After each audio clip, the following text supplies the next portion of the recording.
तो अशोक गहलोत ने सोनिया गांधी से मुलाकात के बाद ये बातें कही। उन्होंने कहा कि नैतिक जिम्मेदारी बनती है उनकी कि वो मुख्यमंत्री होते हुए भी एक लाइन का प्रस्ताव पास नहीं करा पाए, और ये तब जब जगह भी उनके हिसाब से चुनी गई, समय भी उनके हिसाब से चुना गया और समर्थक भी सब उनके थे। इसी को 99 का फेर कहते हैं बाबा, कि 99 का 100 बनाने के चक्कर में 100 भी नहीं मिलते और 99 भी चले जाते हैं।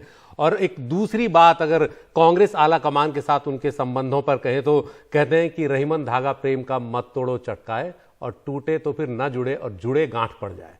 तो अब उस धागे को उन्होंने एक बार तोड़ा, जोड़ने की कोशिश वो जरूर करेंगे, लेकिन गांठ अब हमेशा बनी रहेगी। और हमारे साथ विनोद अग्निहोत्री हैं।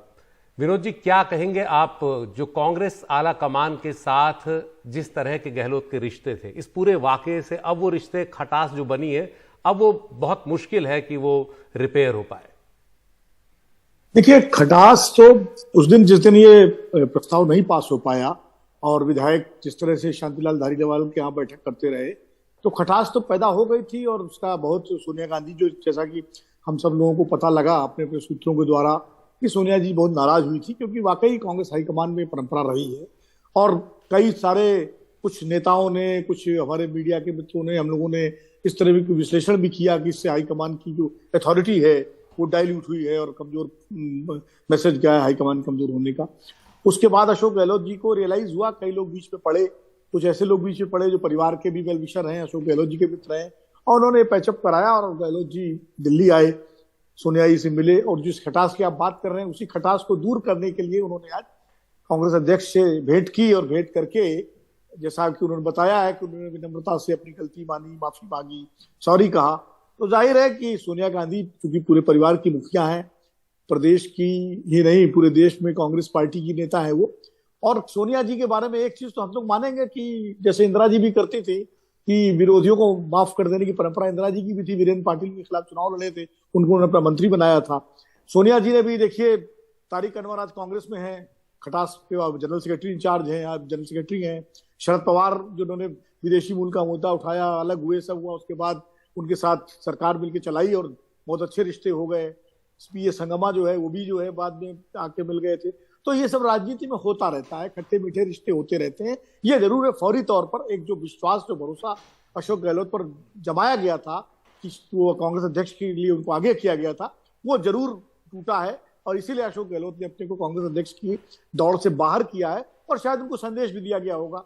तो मुझे लगता है कि ऐसी स्थिति में ये बात आपकी सही है कि थोड़ी बहुत एक खटास तो पड़ी है, लेकिन मुझे लगता है अशोक गहलोत का जो स्वभाव है और जिस तरह से उनका पुराना इतिहास अतीत रहा है परिवार के साथ रिश्तों का, राहुल गांधी के साथ, सोनिया जी के साथ, तो धीरे धीरे खटास जो कुछ है वो फिर भर जाएगी, ऐसा मुझे लगता है। कई सवाल भी हैं, ये सवाल पे मैं आऊंगा। पहले प्रताप राव साहब भी हमारे साथ जुड़े, लेकिन पहले हम अपनी सहयोगी हर्षा के पास जाएंगे। हर्षा, एक ही सवाल है मेरा, डायरेक्ट सवाल है। जरूर अशोक गहलोत ने माफी मांगी होगी, माफीनामा भी लिख के गए, कहा, ये सोचा होगा, ये भी कहा होगा कि मैं मीटिंग नहीं करा पाया हूं, लेकिन मैं निश्चित तौर पे मानता हूं कि उन्होंने ये भी कहा होगा कि जो आला कमान कराने की कोशिश कर रहा था वो विधायक नहीं चाहते थे। क्योंकि आज जब वो सोनिया गांधी से मिल रहे थे, उनके समर्थक विधायक अभी भी प्रेस कॉन्फ्रेंस करके कह रहे थे कि गहलोत को हटाना ठीक नहीं होगा। जी बिल्कुल, देखिए वो पूरा एक तरह से आप देख रहे हैं कि पूरा जिस तरह से घटनाक्रम हुआ है वो इसका पूरा एक कॉन्टेक्स्ट बनाया गया था, वो काफ़ी साफ है। और ये भी क्लियर है कि जाने के पहले वो उन्हीं लोगों से मिले थे, शांति धारीवाल, महेश जोशी और प्रताप खाचरियावास, गोविंद सिंह डोटासरा, उन्हीं लोगों से मिले थे जाने के पहले।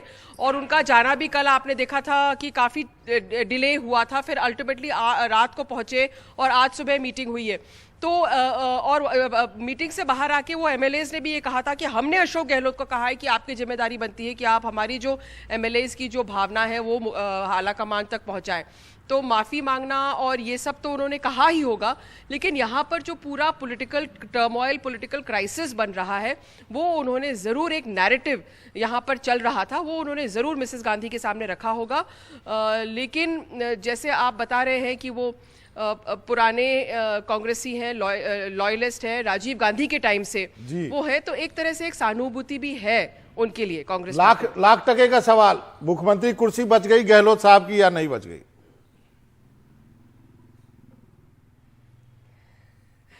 मनोरंजन, ये तो मैं शायद आपसे आप ही बताएंगे मेरे को आगे, पर इतना मैं कह सकती हूँ कि बहुत जल्दबाजी में अशोक जी को की जो कुर्सी है वो उनसे नहीं हटाई जाएगी, वो बहुत जल्दबाजी में नहीं होगी और उसको वो लंबा होएगा ही, वो डिले करते जाएंगे, एन वक्त पे जाके लास्ट कुछ महीनों में होएगा। लेकिन फिलहाल इतना कह सकते हैं कि जब तक गुजरात में चुनाव नहीं होता है और अगला बजट नहीं प्रेजेंट किया जाता है वो मुख्यमंत्री बने रहेंगे। बहुत बहुत शुक्रिया हर्षा। तो आपने सुशील सुना, हर्षा भी एकदम पॉलिटिशियन है, कोई जवाब नहीं देना चाहती है सीधा सीधा कि क्या होने वाला है। बहुत बहुत शुक्रिया हर्षा। और अशोक गहलोत के मामले में रिस्क लेना भी ठीक नहीं है, कब क्या होगा। प्रताप राव साहब हमारे साथ जुड़ गए हैं। प्रताप राव साहब, आप बताइए अब आगे क्या देखते हैं आप राजस्थान की राजनीति में? क्या अशोक गहलोत साहब अपनी कुर्सी बचा गए?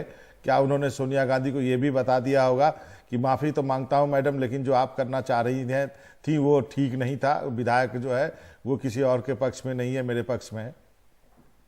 हाँ मनोरंजन जी, बात यह है कि पहली बात तो यह है कि जहां तक अशोक गहलोत की कुर्सी बचाने की बात है वो तो पहले से ही लग रहा था, क्योंकि जिस तरह की सारी रणनीति रची गई उसे साफ तौर पे जाहिर था कि अशोक गहलोत राजस्थान नहीं छोड़ना चाहते हैं। हम लोगों ने जब पहले भी चर्चा की थी तो यही बात आई थी कि राजस्थान को छोड़कर अशोक गहलोत दिल्ली नहीं आना चाहते हैं, ये उनके मन की बात थी नहीं। और निश्चित तौर पे उन्होंने पूरी रणनीति बनाई, उसमें सफल रहे। आज जैसे बात कही जा रही है कि उन्होंने आके माफी मांगी, माफी मांगने के बाद उन्होंने कहा कि जो देश में परिस्थिति बन गई, जो उनके खिलाफ एक माहौल बन गया, इसलिए वो चुनाव नहीं लड़ना चाहते। लेकिन असलियत में उन्होंने अंदर जाके मुझे जो लगता है ये कहा होगा कि मुझे दिल्ली नहीं आना और जो स्थितियां हैं राजस्थान में अगर संभालनी है तो मुझे वहीं रहना चाहिए, और जो आपका निर्णय जो आपने लिया है उसे मेरे बारे में कम से कम लिंगर ऑन कर दो, उसे अभी थोड़ा सा टाल दो। और मुझे लगता है कि अशोक गहलोत अगर एक बार ये टलवाने में सफल हो गए तो अब ये अगले चुनाव तक टलता ही जाएगा, क्योंकि अशोक गहलोत के बारे में ये है कि अब वो पूरी तरह से जो राजनीति के को राजस्थान की राजनीति को अपने शिकंजे में ले लेंगे। और यही निश्चित तौर पे, क्योंकि राजस्थान में अगर कांग्रेस आलाकमान अपने निर्णय को लागू करने जाता तो निश्चित तौर पे ये साफ तौर पे था कि वो राजस्थान की सरकार को खो देते। ऐसी परिस्थितियां वहां बन रही थी जिसे कम से कम कोई भी कांग्रेस का नेता इस परिस्थितियों में नहीं चाहता था। और मुझे लगता है कि अशोक गहलोत अपनी बात कहने में सफल रहे, अपनी बात मनवाने में सफल रहे।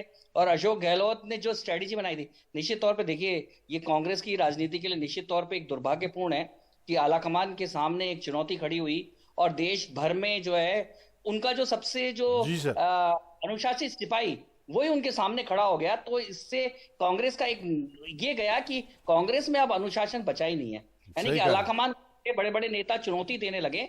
ये बात साफ राव साहब, माफी चाहता हूं, एक ब्रेक के लिए रुकते हैं, फिर आएंगे और चर्चा करेंगे इस पे कि क्या इन दोनों के झगड़े में, इस कुर्सी के झगड़े में कांग्रेस क्या राजस्थान बचा पाएगी या पंजाब के तरह गंवा देगी, इस पे भी चर्चा करेंगे। वक्त है छोटे से ब्रेक का।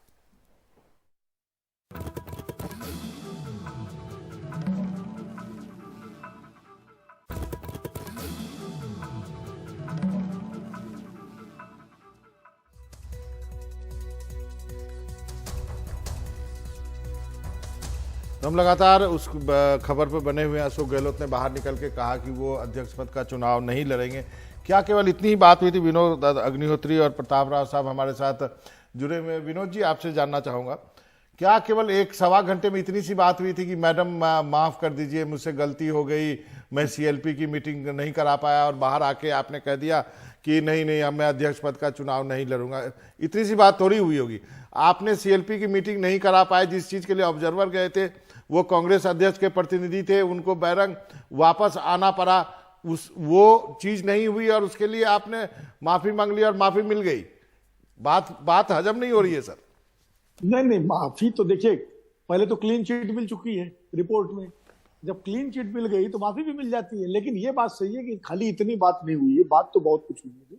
1.25 घंटे की मीटिंग में बहुत सारी बातें हुई होंगी, सोनिया जी ने अपनी नाराजगी जाहिर की होगी, उसके बाद अशोक गहलोत जी ने उन सारी परिस्थितियों का ब्यौरा दिया होगा कि ऐसा क्यों हुआ, कैसे हुआ, और उसमें ऑब्जर्वर जो थे या खास करके जो जनरल सेक्रेटरी इंचार्ज उनकी क्या भूमिका थी, उनकी क्या गलती थी या विधायकों का क्या कंफ्यूजन था, अपनी उन्होंने अपना पक्ष पूरा मजबूती से रखा होगा। और सचिन पायलट को लेकर के विधायकों को क्या सवाल है, ये सब बातें उन्होंने रखी होगी। साथ में जैसा भी प्रताप राव जी ने कहा कि उन्होंने ये भी बताया होगा कि भाई जो राजस्थान का चुनाव है और चुनाव में जिस तरह की कड़ी चुनौती भारतीय जनता पार्टी देने की कोशिश कर रही है, ऐसे में अशोक गहलोत सरकार की जो स्कीमें हैं, खासकर 3 स्कीमें तो उनकी ऐसी हैं जो वाकई बहुत जबरदस्त गेम चेंजर बन सकती है अगर उनको ढंग से बीजेपी और आम आदमी पार्टी की शैली में प्रचारित किया जाए तो। लेकिन चूंकि मार्केटिंग में तो कांग्रेस हमेशा कमजोर रहती है, तो शायद उन्होंने वो सब भी उसकी भी चर्चा की होगी। और साथ में उन्होंने मैडम का रूप देख करके सोनिया जी का खुद ही असमर्थता जताई होगी चुनाव लड़ने में, क्योंकि अब उन्हें देखिए, हम सबको मालूम है कि उनकी प्राथमिकता में राजस्थान है। वो बार बार ये कहते रहे कि मैं अंतिम सांस तक राजस्थान की जनता की सेवा करना चाहता हूं। उसका मतलब क्या था? वो तो जबरदस्ती जब चारों तरफ से शुरू हो गया कि नहीं एक पद दो, एक व्यक्ति एक पद, और उदयपुर चिंतन शिविर का हवाला राहुल गांधी ने दिया, तब उन्होंने बड़े भारी मन से ये माना कि ठीक है दोनों पद पे वो नहीं रहेंगे। तो उनका तो इच्छा थी दोनों पदों पर रहने की, साथ राजस्थान वो नहीं छोड़ना चाहते थे। तो अब राजस्थान उनके पास बना रहेगा, उसके लिए उन्होंने मैडम से और सोनिया जी से आश्वासन भी ले लिया होगा। जिस तरह की स्थिति इस वक्त है, क्या मुंह लेकर कांग्रेस अब जाएगी चुनाव में? पार्टी के अंदर इतनी टूट है, सचिन पायलट और अशोक गहलोत के दोनों गुट बिल्कुल साफ है और चुनाव बहुत दूर नहीं है। ये सवाल मुझसे है जी, प्रताप जी से। हाँ बगुना जी, निश्चित तौर पे देखिए, मैं एक और बात कहना चाह रहा था कि अशोक जी ने जब बाहर निकले तो प्रेस को जब संबोधित किया, उन्होंने कहा कि जो प्रस्ताव पास नहीं होना, यानी कि एक लाइन का जो प्रस्ताव पास नहीं होना, वो उनकी एज ए लीडर नाकामी थी। पर मेरा मानना है कि स्ट्रेटेजी के तौर पे यही उनकी सबसे बड़ी कामयाबी थी कि उन्होंने एक लाइन का प्रस्ताव पारित नहीं होने दिया और उसी ने सारे गेम को चेंज कर दिया। अगर वो प्रस्ताव पारित हो जाता तो निश्चित तौर पे वहां अभी हमें सचिन पायलट दिखाई देते राजस्थान में और यहाँ अशोक गहलोत दिखाई देते। तो बात उन्होंने वो कही। अब एक बात जो राजस्थान में जो बल्कि साफ आ रही है, जिस तरह से भुजाएं फड़क रही हैं, आमने सामने कांग्रेस के लीडर मीडिया में आके एक दूसरे के खिलाफ जो बातें बोल रहे हैं, जिस तरह की भाषा का प्रयोग हो रहा है, उसे साफ तौर पे जाहिर है कि कांग्रेस राजस्थान में, जो कि भारत में सबसे मजबूत मानी जाती थी, वहां अब एक टूटा घर हो गई है। सही बात। अब इस घर के सहारे चुनाव में जाना निश्चित तौर पे एक बहुत बड़ी चुनौती कांग्रेस के लिए हो गई है। पंजाब वाली हालत होने वाली है। आप दोनों मेहमानों का बहुत बहुत शुक्रिया। लेकिन अंतिम में चलते चलते सुशील इतना जरूर कह के जाऊंगा कि जादूगर का जादू आखिर चल गया फिलहाल के लिए।